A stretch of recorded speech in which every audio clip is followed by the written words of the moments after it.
നമസ്കാരം. യാത്രാ വ്ളോഗിൻ്റെ മറ്റൊരു എപ്പിസോഡിലേക്ക്. ഇന്നത്തെ യാത്ര കർണാടകയിലെ കാഴ്ചകൾ, കർണാടകയിലെ മറ്റൊരു സ്ഥലത്തുള്ള ഒരു കാഴ്ചയാണ്. അതായത് ഒരു അറിയപ്പെട്ട ഒരു നദിയുണ്ട് കർണാടകയിൽ. ഈ ഒരു നദിയെക്കുറിച്ചുള്ള ഒരു വീഡിയോ ആണ്. വീഡിയോ നിങ്ങൾ തീർച്ചയായും ഒന്ന് സപ്പോർട്ട് ചെയ്യുക, ലൈക്ക് അടിക്കുക.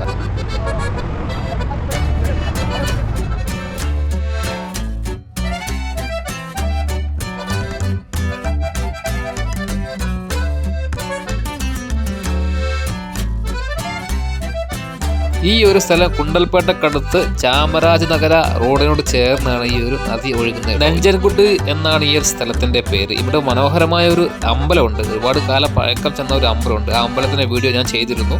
അതിനോട് ചേർന്നാണ് ഈ ഒരു നദി ഒഴുകുന്നത് കേട്ടോ. വളരെയധികം തിരക്ക് പിടിച്ച ഒരു ടൗൺ ആണ് നിങ്ങൾ ഈ കാണുന്നത്. ഈ ഒരു ടൗണിനോട് ചേർന്നാണ് ഈ ഒരു നദി ഒഴുകുന്നത്. ഈ നദിയുടെ ഓപ്പോസിറ്റ് സൈഡാണ് ഈ ഒരു പഴയൊരു ക്ഷേത്രം കേട്ടോ. ഏത് സമയത്തും വളരെയധികം തിരക്ക് പിടിച്ച ടൗണാണ്. നഞ്ചൻകുഡ് ടൗണാണ് നിങ്ങൾ കാണുന്നത്. ഈ ഒരു നദി ഒഴുകുന്നതിൻ്റെ തൊട്ട സൈഡിലുള്ള ടൗണാണ് നിങ്ങൾ കാണുന്നത്. ഏകദേശം നദി എത്താറായിട്ടുണ്ട്. ഗുണ്ടൽപേട്ടയിൽ നിന്ന് 37 കിലോമീറ്ററാണ് ഈ ഒരു സ്ഥലത്തേക്കുള്ള ദൂരദൈർഘ്യം. നല്ല സമയത്തായിരുന്നു ഞാൻ വന്നത്. കാരണം ഒരുപാട് ആളുകൾ ഇവിടെ വന്നിരുന്നു കാഴ്ചകൾ കാണാനും, ഒരുപാട് ആരാധനകൾ ചെയ്യാനും. ഒരുപാട് ആളുകൾ അവിടെ നിന്ന് ഇവിടുന്ന് ഒരുപാട് ആളുകൾ ഈ ഒരു സ്ഥലം സന്ദർശിക്കാനും വന്നിരുന്നു.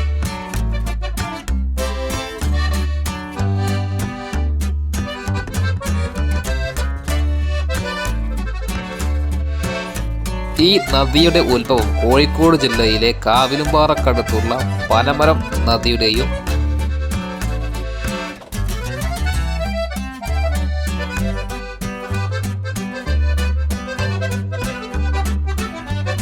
ഇവിടെ കുട്ടികൾ കളിക്കാനായിട്ട് ചില പാർക്കുകളൊക്കെ ഉണ്ട്. കുതിരസവാരിയുണ്ട്, അതേപോലെ തന്നെ ബോട്ട് സൗകര്യമുണ്ട്, പെഡൽ ബോട്ടുണ്ട്, നല്ല സൗകര്യമുണ്ട് കേട്ടോ.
ഇതിനെ കിട്ടും. ഇത് നമുക്കിങ്ങനെ കാണുന്ന രസമാണ്. വയലല്ല, മൊത്തം വയലാണ്.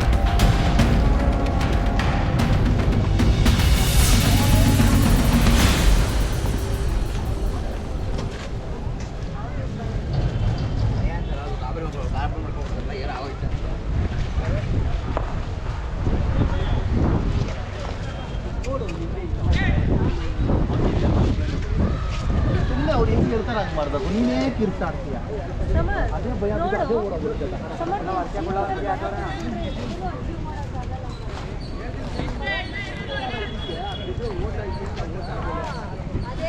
ಯಾರು